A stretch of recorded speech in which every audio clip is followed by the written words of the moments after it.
আমার কাছে রান্না মানে শুধু পেট ভরানো নয়, খাবার দেখতে যেমনই হোক না কেন সেটা যেন পুষ্টিকর ও স্বাস্থ্যকর হয়। আজকের দিনটা ছিল বৃহস্পতিবার, তাই তাড়াতাড়ি করে পুজোটা দিয়ে নিলাম। আর সোনা জানে প্রত্যেক দিন বৃহস্পতিবার আমার পুজো করতে অনেকটা দেরি হয়, ওই জন্য সোনা আমার জন্য 1 কাপ চা করে রাখে। পুজো করে উঠেই আমি চাটা খেতে পারি। কয়েক মিনিটের বিরতি টুকুনি যেন মনটাকে শান্ত করে দেয়। আজ ছিল সোনা জিওগ্রাফি এক্সাম, ওকে 1টার মধ্যে রান্না করে দিতে হবে, সেই কারণের জন্য আমি রান্নাঘরে চলে এলাম আর বেসম গুলিয়ে নিয়ে তার মধ্যে একটা ডিম ফেটিয়ে দিলাম, আর সেটা দিয়ে আমি কয়েকটা বড়া ভেজে নিলাম। এরপরে রান্না করব ভেন্ডি ভাজা। গ্রীষ্মকালের সবজি বলতে তো ভেন্ডি, পটল এইগুলোই, তাই না? আর ওই যে তোমরা বড়াগুলো দেখতে পেলে, আজকে পটল দিয়ে আলু দিয়ে ওর মধ্যে ওই বড়াগুলো দিয়ে রান্না করব। আলু পটলের সাথে সোয়াবিন দিয়ে রান্না করলেও হয়, কিন্তু সোয়াবিন আমার মেয়ে খেতে অত একটা পছন্দ করে না। আর শুধু আলু পটলের তরকারি তো না আমার খেতে ভালো লাগে, না আমার মেয়ের খেতে ভালো লাগে। পটল চিংড়ি খেতে কিন্তু খুব ভালো লাগে, কিন্তু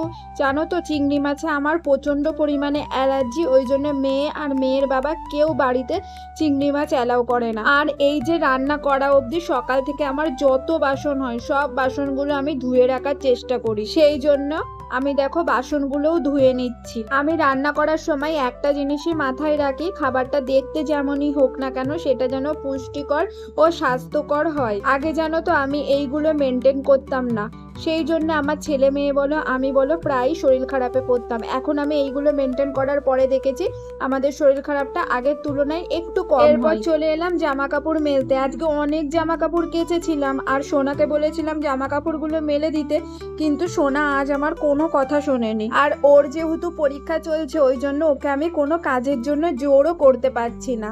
এরপরে কিন্তু আমার রান্নাটাও হয়ে গেছে, আর চলো সোনাকে খেতে দিয়ে দিই। মা হিসেবে একটাই প্রার্থনা করি ও যেন ওর সেরাটা দিয়ে আসে। সোনা রেডি হয়ে বেরিয়ে যাবার পরে আমি চলে গেলাম ননিকে স্কুল থেকে আনতে। স্কুল থেকে বেরিয়ে ওর হাসি মুখ আর সারাদিনের ছোট ছোট গল্প শুনতে শুনতেই বাড়ি ফেরা। আমার কাছে দিনের এই মুহূর্তগুলোই সবচেয়ে বড় পাওয়া।